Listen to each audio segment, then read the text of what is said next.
সালটা 1901। স্বামী বিবেকানন্দের হাত ধরেই দেবী রসপূজা পূজিত হলেন বেলুড় মঠে।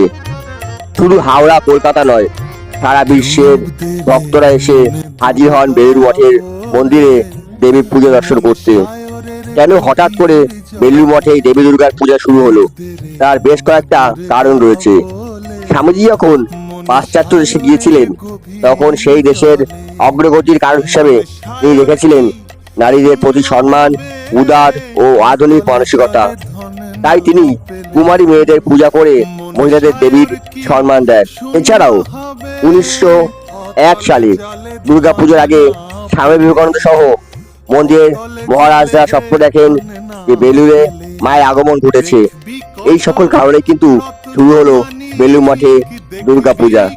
শুরু করেছিলেন স্বামী বিবেকানন্দ, তার সেখানে এসেছিলেন